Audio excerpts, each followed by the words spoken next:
Banyak masalah daripada sampah sarap yang kita boleh alami jika sampah dibuang merata-rata.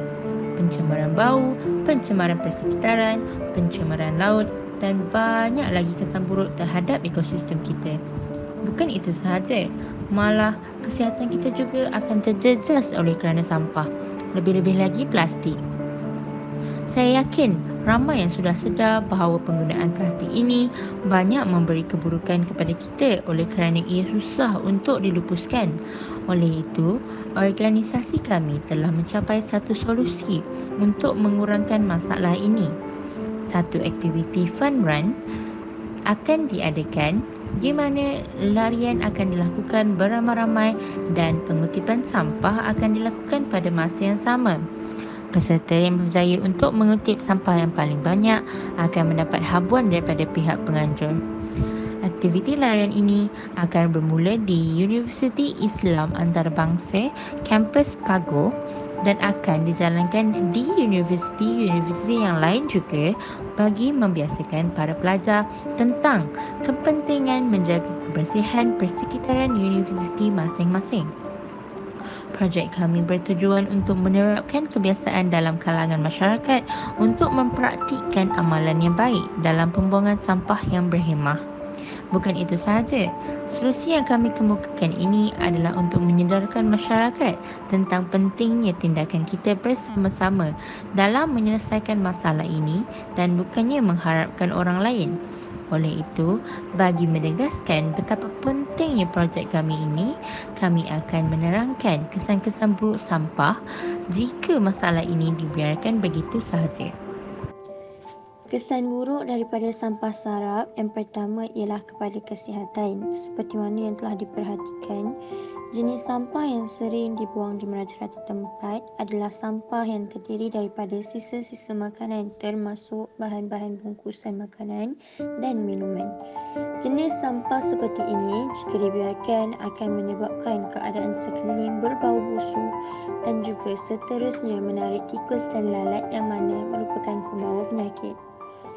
Selain daripada kesan secara fizikal, sampah yang mengandungi kimia atau bahan organik seperti sisa-sisa makanan dan najis jika dibuang secara berterusan ke dalam kawasan air yang sama boleh menyebabkan air di kawasan itu mendapat jumlah nutrien yang berlebihan.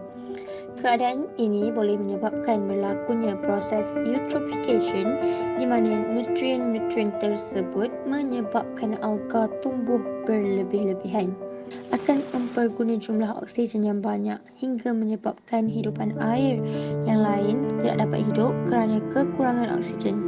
Hal ini seterusnya akan menyebabkan orang ramai keracunan makanan apabila memakannya ataupun orang ramai hilang punca makanan yang sihat kerana telah tercemar. Kesan yang seterusnya adalah kesan buruk plastik dan sampah terhadap tanah. Tanah amat penting kepada manusia, haiwan malah juga kepada tumbuh-tumbuhan. Tanpa tanah, di manakah mereka ingin memilih habitat dan tempat untuk mereka tinggal? Tumbuh-tumbuhan juga memerlukan tanah yang subur untuk hidup. Namun begitu, lambakan sampah di permukaan tanah telah memberikan pelbagai kesan buruk. Antaranya termasuklah mengancam habitat dan penempatan.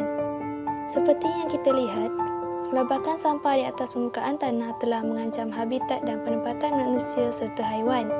Cecair yang terhasil daripada sampah-sampah tersebut juga telah memberikan ancaman kepada tanah kerana cecair tersebut dimimbangi mempunyai berbagai bahan kimia dan menjadikan tanah tidak lagi subur dan sesuai untuk dijadikan kawasan untuk bercocok tanam. Tumbuhan liar juga berpotensi untuk mati dan tidak lagi tumbuh di kawasan tersebut. Hal ini akan memberikan kesan kepada manusia dan haiwan di mana mereka akan kehilangan salah satu dari sumber makanan mereka. Lambakan sampah di atas permukaan tanah juga mengancam penempatan manusia dan habitat haiwan kerana tiada lagi kawasan yang sesuai untuk mereka jadikan habitat dan penempatan. Lebih teruk lagi ialah kerana lambakan sampah tersebut juga dipenuhi dengan sampah plastik yang sememangnya kita ketahui kesan buruknya. Plastik yang tidak terbiodegrasi boleh mengambil masa sekurang-kurangnya 400 tahun untuk diuraikan. Hal ini secara tidak langsung memberikan kesan yang sama kepada tanah dengan menjadikan tanah tidak lagi subur. Sekiranya masalah lambakan sampah ini tidak diatasi, di mana lagi haiwan dan manusia ingin diami? Bayangkan kawasan kediaman yang selama ini kita diami dicemari dengan sampah sarap yang entah datang dari mana dan satu demi satu ahli keluarga kita tumpas akibat pencemaran. Menurut satu artikel daripada Akhbar Berita Harian bertarikh 27 Mei 2020, Pensyarakanan Jabatan Kesihatan Persekitaran dan Pekerjaan Fakulti Perubatan dan Sains Kesihatan Universiti Putra Malaysia UPM iaitu Profesor Madya Dr. Haliza Abdul Rahman berkata, pembuangan sampah berbentuk sisa makanan boleh mengancam alam sekitar kerana sisa makanan di tapak perubusan sampah menghasilkan gas metana yang tinggi dan boleh menyebabkan perubahan cuaca panas drastik yang menyumbang kepada pemanasan bumi. Sisa makanan di tapak perubusan sampah juga membentuk larutan resap yang sangat kotor sekaligus memberi kesan negatif kepada sungai dan sumber air bawah tanah. Hal ini telah membuktikan betapa bahayanya lambakan sampah kepada kehidupan. Kesimpulannya dapat dirumuskan bahawa masalah lambakan dan pembuangan sampah di Malaysia sudah semakin serius dan perlu diambil tindakan dengan segera. Sekiranya perkara ini terus berlaku, dibimbangi ianya akan mendatangkan kesan yang lebih buruk kepada masa akan datang. Laut ni merupakan kawasan yang sering tercemar akibat daripada pelepasan sampah yang banyak di dalam laut. Isu masalah sampah kat Malaysia ni juga masih belum diatasi kerana masih lagi ramai masyarakat yang tak prihatin dan buang sampah merata-rata. Sebagai contoh, ramai lagi manusia sekarang yang tak mengamalkan 3R iaitu Reduce, Reuse, Recycle yang dapat membantu kita untuk menjaga alam sekitar termasuklah laut. Sebagaimana yang kita tahu, sampah yang dihasilkan oleh Malaysia ni banyak dan meningkat pada setiap tahun. Contohnya telah diletakkan di statistik dari Our World in Data pada tahun 2010 yang telah menyebut bahawa pengeluaran plastik di peringkat global mencecah 275 juta tan. Dan bayangkan sebanyak 8 juta tan bahan buangan akan mengalir ke laut menerusi pelbagai saluran dan sampah ini akan terbiar hanyut di permukaan laut. Hal ini menyebabkan laut menjadi tercemar akibat daripada sampah tersebut dan dapat mengancam kepada kehidupan marin. Kajian oleh Universiti Plymouth juga mendapati sisa buangan plastik ini mengancam sekurang-kurangnya 700 spesies hidupan marin dan perkara ini menyebabkan haiwan marin seperti penyu, paus, dolphin, dugong dan lain-lain diancam kepupusan. Perkara ini banyak disiarkan di dalam berita dan artikel online, tetapi ramai lagi manusia sekarang yang tak ambil perhatian terhadap isu ini. Sebagai contoh, perkara ini telah disiarkan di berita online New Straits Times yang telah ditulis oleh Badrul Kamal Zakaria mengenai kematian hidupan akuatik yang disebabkan oleh pembuangan plastik ke dalam laut. Plastik yang dibuang ke dalam laut menyebabkan haiwan seperti penyu keliru dan menganggap plastik tersebut sebagai obo-obo. Hal ini dikatakan demikian kerana plastik tersebut akan menyekat saluran pernafasan yang membawa kepada kematian mereka. Jadi jelaslah kat sini kita dapat lihat sampah ni merupakan antara punca utama kepada pencemaran laut dan juga menyebabkan kematian haiwan akuatik. Kesan pencemaran ini juga mengancam kepada kehidupan marin termasuklah ikan yang merupakan sumber protein kepada manusia. Perkara seperti ini tidak boleh dibiarkan dan kita sebagai manusia perlulah sedar dan ambil langkah yang sepatutnya untuk membentuk masalah ini dan mengekalkan kelestarian laut. Dengan itu, segala idea dan cadangan projek yang dirancang mampu mengubah dan membawa kepada pelbagai kesan positif walaupun dasarnya berfokuskan kepada institusi pelajaran tinggi. Hal ini kerana perkara yang bermoral ini mestilah dipupuk dan dijalankan oleh semua pelajar bagi menimbulkan kesedaran kepada mereka supaya mempraktikkan aktiviti ini di mana-mana sahaja termasuklah di tempat awam.